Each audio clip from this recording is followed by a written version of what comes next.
All week long, we have been sharing the stories of homeowners still waiting for rebuild to repair or replace their homes damaged almost 7 years ago by Hurricane Irma.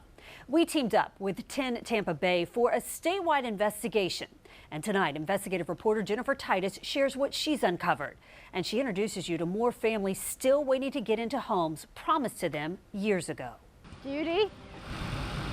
Are they here for the trailer, Judy? Those are 7 words. Oh, we still got a couple hours? Okay, so what are y'all basically here for? More prepping. Mary Simpson's been waiting to save for years. They said it's gonna be a couple of more hours and the trailer will be here, but okay, it's starting to get a little real now. Don't cry. It's starting to get real now.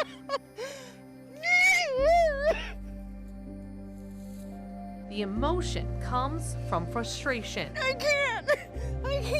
You can feel it if you rewind back just 20 minutes prior to this moment when we were interviewing Mary about the years she's waited to finally get home. I thought I would have a roof over my head by now.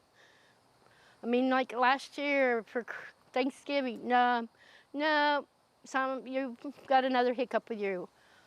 No, got another hiccup come Christmas.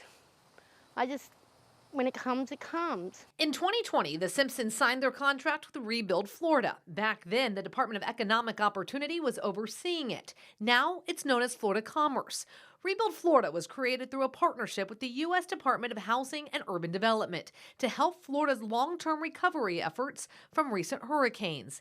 Applicants approved to get their homes repaired or replaced, many of them low income or disabled. I can't sit too long. I can't stand too long. The state received $480 million from HUD, the Federal Housing and Urban Development Agency, to help less than 4,000 Florida homeowners repair or rebuild their homes. Mary never thought the program would take this long. We can't afford to do our own thing, so we just keep trying to do our part of the contract. We keep the taxes paid up on it, and we just wait. She's not alone. We uncovered contracts noting the process should take just months for repairs or replacement, but they do mention material and supply delays may impact this timeline. The timeline became too much for Brenda Hughes. If you ask questions, no responses, constantly being ignored. Her home was demolished in 2021.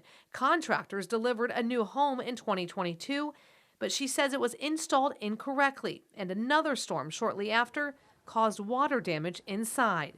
She spent 2+ years in 8 different hotels. It's like $260,000 worth of HUD money. Although records show the contractor charged Rebuild $187,000 for her project, more than double the original scope of work projection. Today, Brenda's old lot sits empty. Now I don't even have a home.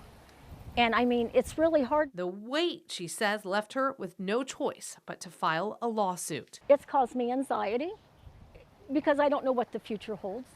It's just, we're not alone. There's others, that's going through the same thing. Well, did you expect this, Jennifer? Did you expect this? I didn't expect this. Back at Mary Simpson's property. Good morning, baby. For her, the wait may finally be over. Mommy will be home every day. Were you surprised by the reaction?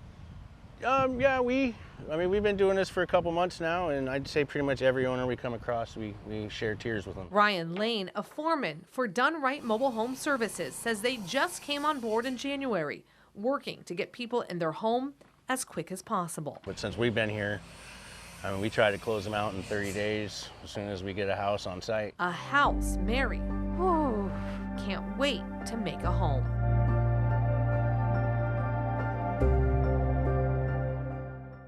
That was Jennifer Titus reporting. Now, to see all of our Waiting for Rebuild stories, download the First Coast News app and look for the Rebuild Florida section. And these stories all started with a tip. If you have a story to share or a tip to send us, email us at onyourside@firstcoastnews.com. Heather Crawford, First Coast News, on your side.